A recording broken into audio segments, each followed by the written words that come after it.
Yeah, folks, I am back for another Violet Hold card review, and TOGWAGGLE is back for another Hearthstone card, and he's up to some shenanigans once again. This is TOGWAGGLE Smuggler King, a new neutral legendary 8 mana 5/5 battle cry. Shuffle both players' hands together. Which what, how does that work? Well, it's gonna take basically both players' hands, it's gonna put them in a big pile and shuffle them all together, and then redistribute those cards randomly back to each player equal to the same number of cards you started with. So if you have like 3 cards, your opponent has 8 cards, you're still gonna end up with 3 and 8. It's not gonna evenly divide them, according to what Blizzard told me anyway. I'm just trusting what I've heard here. I have not played this myself, so it's not a way to necessarily gain like card advantage or anything like that, or steal necessarily outright from your opponent. You'll be exchanging basically, but in that scenario you could end up with 3 of your opponent's cards and they could end up with 3 of your cards, which, you know, if you have garbage in your hand and it's all just like low cost junk, or maybe literal garbage, like you've stuffed your deck with like actively punishing bad cards, whatever, I don't know, not bombs but bomb style things where there's like really just annoying bad stuff in your hand, then you can give that to your opponent potentially, although not always. It's shuffling. I guess you could get your exact same hand back in theory, but often you'd be trading your stuff in for your opponents. Particularly if you were at a deficit, you'd be more likely to get your opponent's stuff, I suppose, in return. It's because they have more cards in the total pool. So you might be able to like kind of trade off, you know, I've got a 1-drop, a 2-drop, and a 1-drop, and I'm going to turn it into an 8-drop, a 10-drop, and an 8-drop for my opponent's super greedy deck. And like, you know, maybe somehow that turns around the game. I steal their Colossal or whatever. I steal their win condition, their Deathwing, something crazy.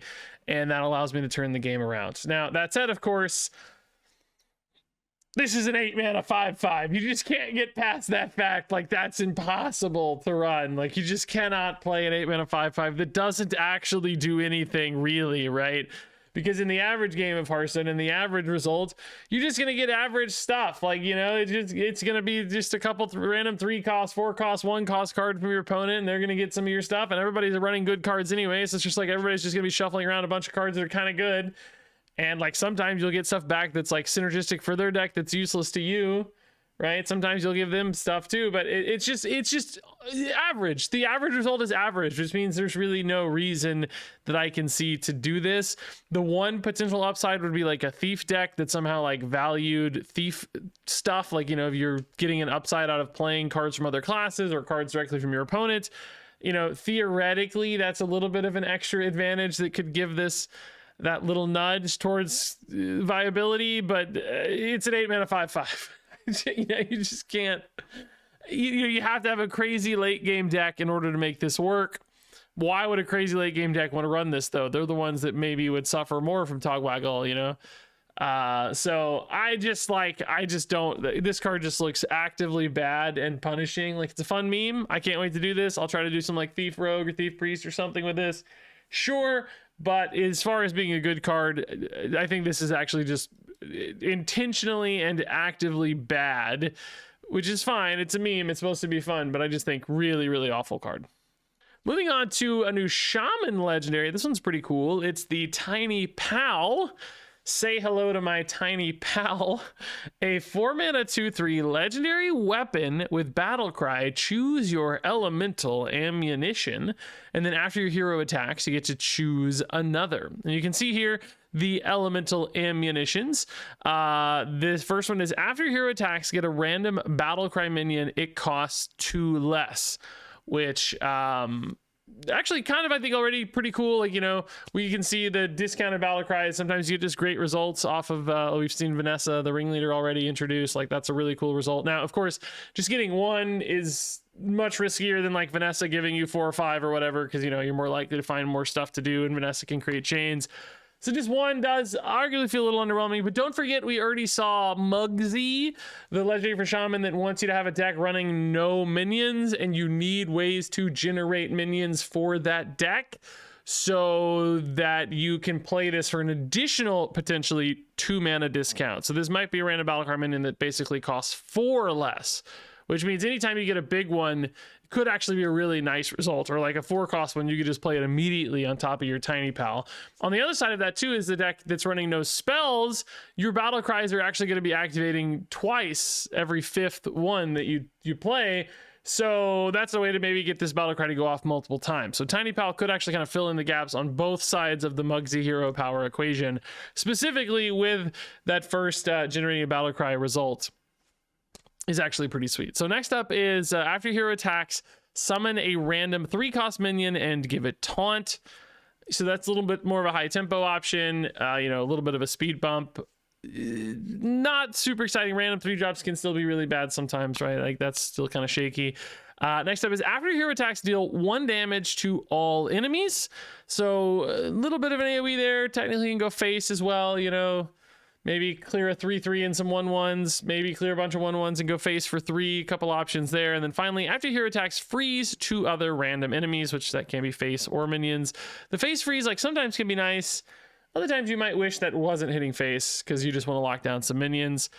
Yeah, so when I look at these, like they all just feel like a little weak to me. I don't know. Am I imagining that? Is it actually better than I think? They all just feel like, you know, random 3 costs. Like, yeah, okay, it's fine. Like every time I look at them, I'm like, yeah, it's fine. It's okay. I almost feel like I want an extra number on all of these. If it said summon a random 4-cost, deal 2 to all enemies, and freeze 3 enemies, maybe even your battle cry costs 3 less, I think in each of those instances, I wouldn't think it was broken. Maybe if all 4 of those were boosted, it would get kind of scary in aggregate. But individually, it does sort of feel like each of them could be a little bit better. And it is like, you know, 3 durability is nice, and, you know, if you know, for instance, you just kind of stack all these up and you say, hey, I only spent 4 mana and I got a 3-drop, I got an AoE, and I got, you know, some value and cost savings here off like the first 3 of these. Is like, yeah, that is a lot of stuff for 4 mana and 6 damage. Like it kind of adds up, but at the same time, it's like it's diffused enough that even though like when you consider it all, like if it was all bundled in one card all at once, it would be doing a lot. It's not doing anything directionally strong enough that it feels, in other words, like the AoE is usually too weak to actually clear a board. You know what I mean? Like the AoE is not really maybe that useful unless you combine it with something else. And like the 3-drop taunt minions, like, you know, sometimes that's just going to be a really bad stat line. Like I'm not really developing any board there. And the freeze is like, well, I'm usually going to miss like the key target. So there's going to be more than 2 units out. So like technically from a total output standpoint, like, yes, it's doing a lot. But if none of the individual things it's doing are enough at that given moment, it's almost like it's kind of doing nothing. You know what I mean? Like using Tiny Pal to attack into a board of Treants, they still have a bunch of Treants left. You know, it's like a bunch of 2/1s on board. I kind of didn't really do anything. So then I start thinking about like, well, how do I piece all this together? You know, is it follow-up cards? You know, is the battle cry minion enough? Also, by the way, you're going to be having to change. So I think you can go like Battlecry Minion, then go for like, you know, summon a random 3-drop, but you can't pick Battlecry Minion twice in a row. But once you pick the 3-drop option, you should be able to go back to Battlecry Minion. So like, that's kind of cool, I guess. Like getting 2 Battlecry dudes out of it might be nice for both of those Muggsy plans. But then also it's like, well, 2 attacks not really that good either, right? It's like, it's fine, but like it doesn't really trade that well into like turn 4 boards, you know? Sometimes the stuff you need to hit's just bigger and scarier at that point. So it's just like everything seems a little weak independently, and it does kind of operate independently because it's across like multiple turns that you're going to be attacking, right? And it's each effect kind of has to stack up together. So I do think there's still a chance this gets played in Muggsy builds just because you need enough stuff, and this is a dude that you can toss into the deck that works because it's neither a spell nor a minion. So both halves, it kind of gets an opportunity there.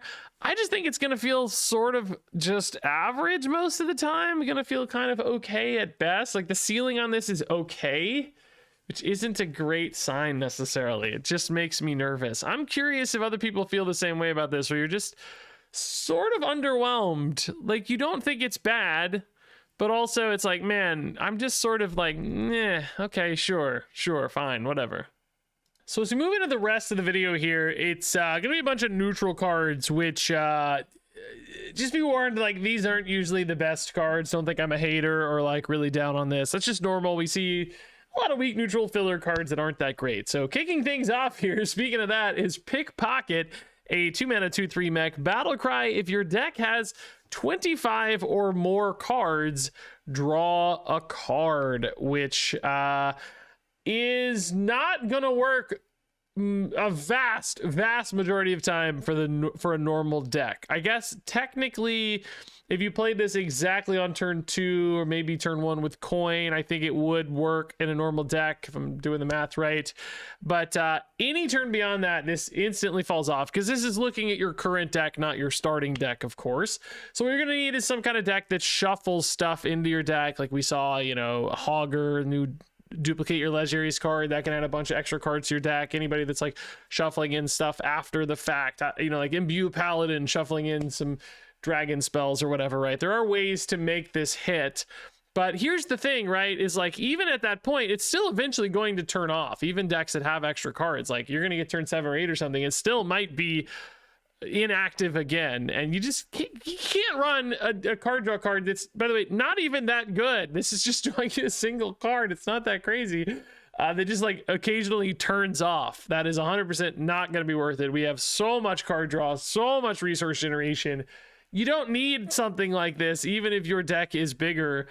You know, this is like a novice engineer. Is that what that card was called? With like a little bit of stat upside, yes, but like so much risk and downside. I just don't know what deck needs this. I think this card just looks completely useless, and it's a cool little way to like maybe teach about deck size or something. I don't know, but like there's just no reason to really play this. Moving on to the Reckless Detective. This is a 4-mana 4/4 with Rush and Death Rattle. Get Detective's Clothes that give +4/+4 and Rush, which you know, I think this card's actually kind of okay. This actually looks like, to me, would be a really good arena card, as someone who doesn't ever play arena anymore, but thinking about arena from like, you know, 2016 when I played a lot. This would have been a nuts arena card, right? Like just getting, you know, something that's active right away thanks to that Rush, and then getting some upside later we can give pretty nice buff, like Blessing of Kings with Rush. You know, Blessing of Kings of old was also decent card in its era. Now in standard format, will there be any space for this? I don't really still see how. I think this is one of those cards, like if you randomly generate this, sometimes you'll play it from hand and be like, okay, sure, this is a nice little filler. If you summon it randomly, you'll be like, oh my god, yeah, this is a great result, you know, and just get some nice Rush body traits, and I get some value out of it too. Sign me up. Both of those could be good. As far as like making the cut in a deck list, I think that's still going to find a real challenge. There are some cool things like Death Rattle synergies, buff synergies, but generally decks would have better ways to achieve those same sorts of goals. But definitely a card that feels like it's cool that it exists and it's in the random generation pool, and like I said, maybe a good arena card too.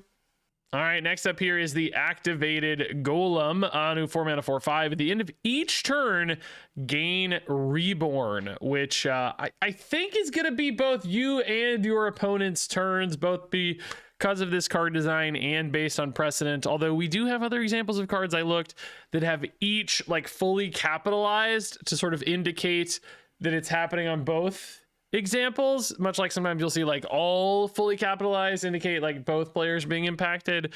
So I don't know if that's inconsistency or a hint that maybe it only works on your turn. I don't know, but I think it should work on both turns, because I think that's like the more interesting design. So you play this down as a 4/5. It's going to gain Reborn, of course, at the end of your turn. That means the opponent's going to have to kind of chunk through both bodies if they want to remove it fully. If not, I think it will gain Reborn at the end of their turn and come back to you with Reborn, which means you get to trade it in and then it gets Reborn again. So it's like there's actually a lot of layers here if they don't fully deal with it. But, you know, of course, with only 1 health on the back half, I don't think it's that crazy hard to deal with, or frankly that threatening that they can't just kind of ignore it for a turn or whatever. I'd be like, oh, I'm just gonna like leave this and deal with that problem later. So I don't think there's a big thing to worry about. Like, I don't think this card's good enough for standard format or anything. Maybe if there was some crazy Reborn synergy specifically, but that's not really something we see. Maybe again, solid arena card, I guess, but I think sticky and cool and interesting and create some good moments again when like randomly generated or whatever, but just not a great card to put in your actual deck.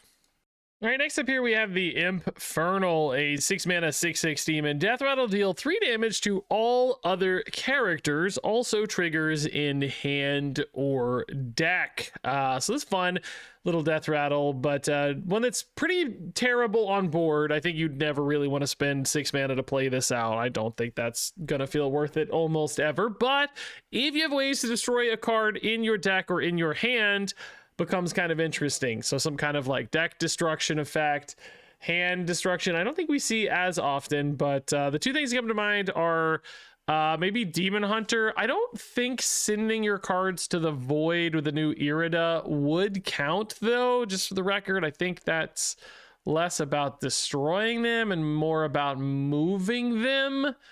I'm trying to check the wording on that real quick just to make sure that's right. Send your deck to the void. Yeah, I don't think that would count, but I do think Warlock overdrawing cards would count for the Infernal here, where you tap with Godfrey or whatever, and it destroys the card, burns it, and that probably counts. So maybe this goes in a handlock deck.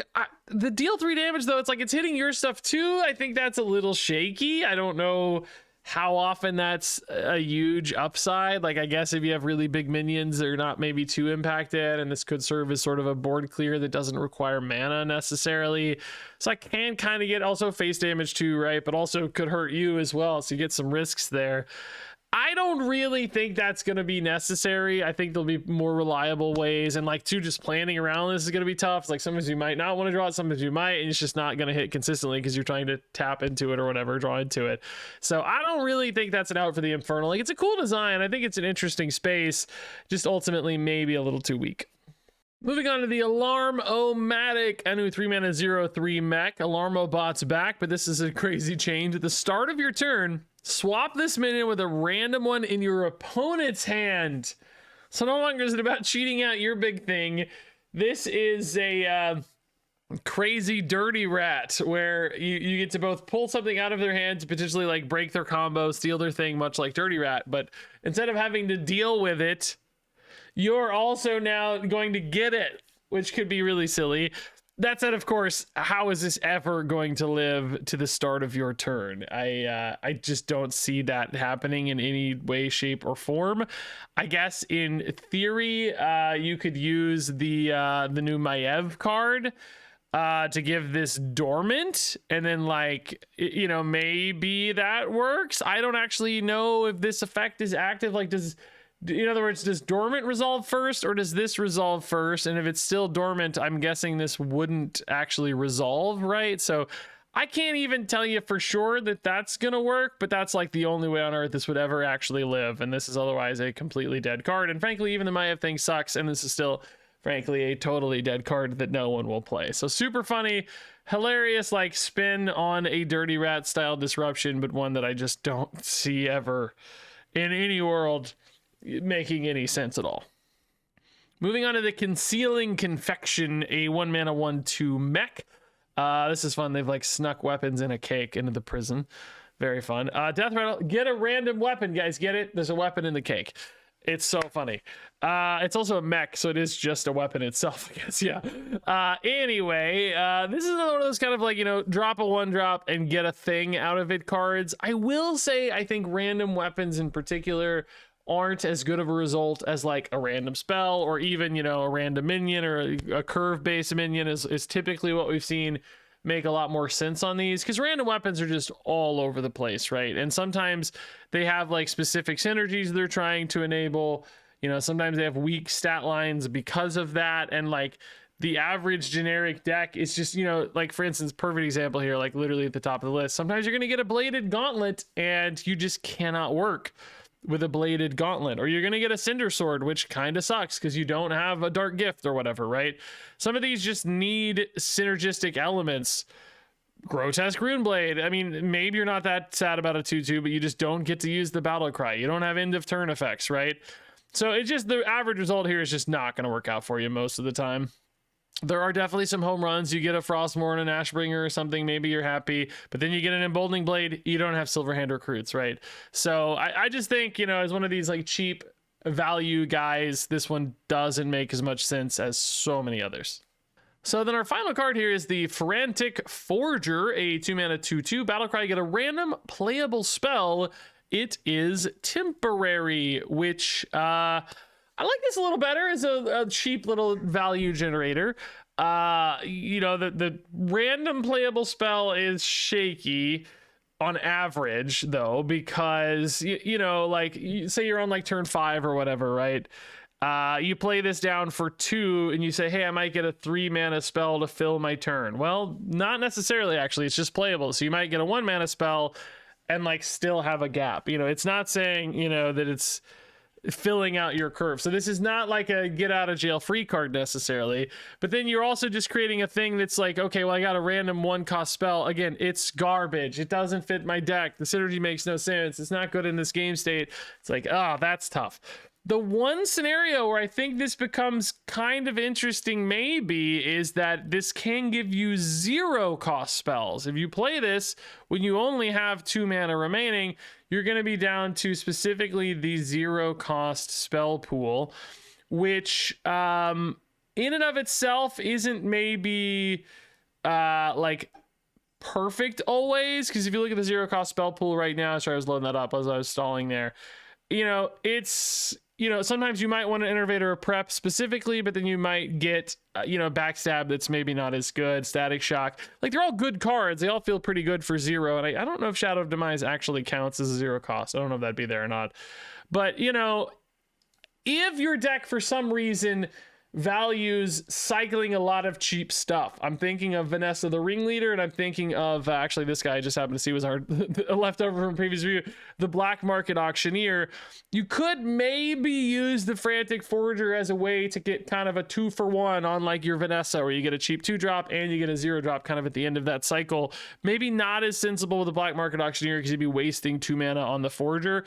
That's the only sort of angle I kind of see to make the Frantic Forger worth it. There is also still Quest Warlock, though, let's not forget, that does value temporary cards. I don't think this would be enough to bring back Quest Warlock, but, you know, that is technically a line for this one, too, where you want to play those temporary cards. So a couple worlds where I'm, like, curious about this one, but I still think ultimately probably doesn't get there. So all that said, let's go ahead and rate these cards from 1 to 5 stars. Togwaggle Smuggler King is a 1-star card. Tiny Pal is a 2-star card. Pickpocket is a 1-star card. Reckless Detective is a 2-star card. Activated Golem is a 2-star card. Infernal is a 2-star card. Alarm-O-Matic is a 1-star card. Concealing Confection is a 1-star card. Frantic Forger is a 2-star card. And yeah, there you go, folks. Not the strongest review, let's be clear. I think that's okay, though. You know, this is neutral cards. Tiny Pal just happened to be maybe not my favorite legendary. Normally that might be a good card.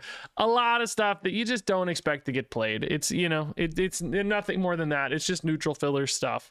Some of these are interesting designs anyway, so really cool design space for random generations and all that fun stuff. Just not cards we add to our decks, and that's what makes cards good. So ultimately, Togwaggle here being, I think, kind of an actively bad meme legendary really doubles down on how weak this batch of cards was. But I don't love when legendaries are just really, really bad and really hard to use, but at least this one's pretty darn fun and silly and stuff. I think that does definitely help. So all that said, share your thoughts on these cards. How are you going to absolutely break Togwaggle Smuggler King and make me look silly for giving it 1 star? I can't wait to hear that, because it will inevitably happen. Share all those thoughts and more down below. Thanks so much as always for watching, and until next time, game on.